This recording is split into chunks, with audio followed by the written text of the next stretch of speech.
Have you sold the film rights yet? I know, right? It was amazing. I cannot describe the feeling that I got. Wow. Welche Story hat Jeremy denn da erzählt, dass sie sogar Hollywood verfilmen könnte? Ich bin gespannt. Dass ein Album-Release auf mehreren Ebenen ein langwieriger Prozess sein kann, das haben Sie gemerkt. Und hier ist er jetzt von A Day to Remember, Jeremy. Hello.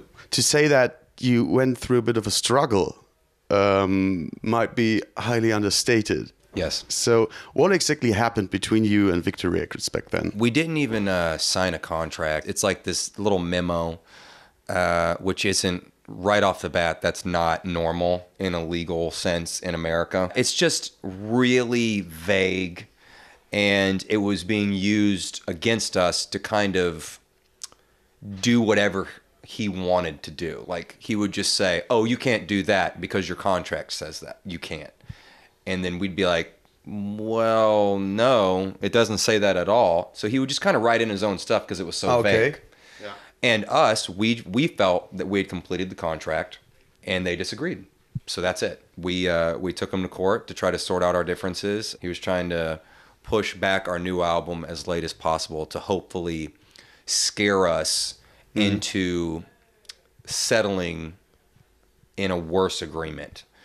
That was his whole game plan, and then the judge took that leverage away from him by allowing us to put out our album. We thought we were screwed, and then out of nowhere, the other manager was like, "This just in, you guys beat him."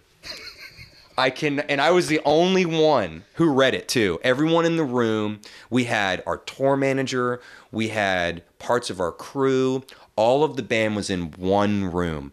Everyone is super sad. Everyone knows in their hearts that they beat us. And then I got to tell everybody in the room that we won.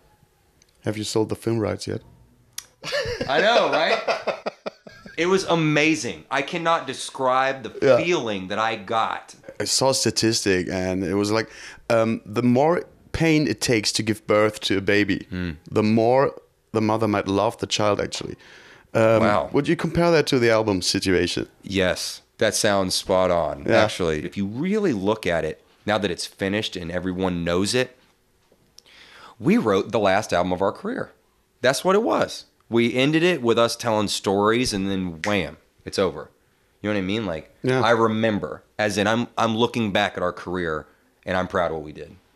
Either way, we wrote that record, and the way we put it together subconsciously, without even meaning to, was, if this is it, thanks for the memories. We start at the beginning with City of Ocala, me learning how to play an instrument in front of my mother, being proud that I could play a song in front of her. The second song is us getting into a van and going out into the country and playing for the first time, sleeping on people's floors. And then it ends with where we are today, looking back on it all. You know, what's so striking about the entire story is that it's usually the major labels that are considered evil and greedy. Right. And Victory Records, from my opinion, I always consider them to be an independent label. Right.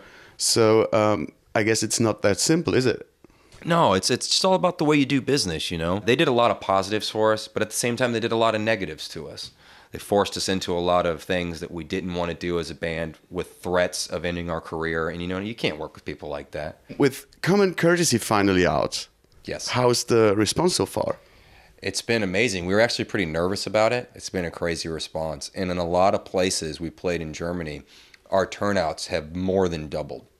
Yeah, so it's awesome. We were actually told when the album came out that Germany's response to it in the press world and fans was better than anywhere else in the world. Honestly. Do you have any explanation for that? I mean, apart from the album being great.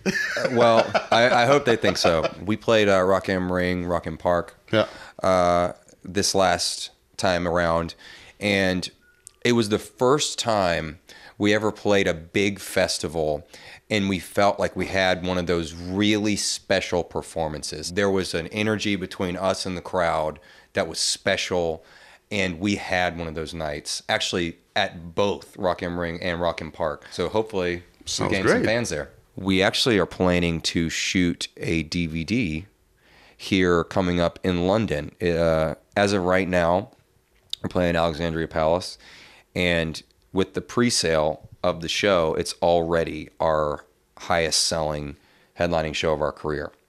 So we're going to be filming it. We're trying to get a really cool team. We're going to do a big production of the house party tour with the house and the fire and the helicopter shooting missiles, all that stuff. So we're gonna try to really capture that show, and we hope to the set list is going to be in our eyes kind of like a live greatest hits for us if we had a greatest hits. So you know what I mean? Yes. The songs that people cared about from the albums. So we're going to try to put together as close to that as we can have and try to put that out as a record and a DVD in one. Falls euch dieses Video gefallen hat, dann liked es, teilt es und klickt auf den Abo-Button. Jeden Dienstag und Freitag gibt es Nachschub. Unsere heutige Frage: Wie gefällt euch das neue Album Common Courtesy? Falls ihr Shirts, Hoodies, CDs oder LPs von A Day to Remember haben wollt, die gibt's natürlich bei EMP. Klickt einfach auf den Link unten in der Beschreibung. Bis zum nächsten Mal, sagen Jan und Markus.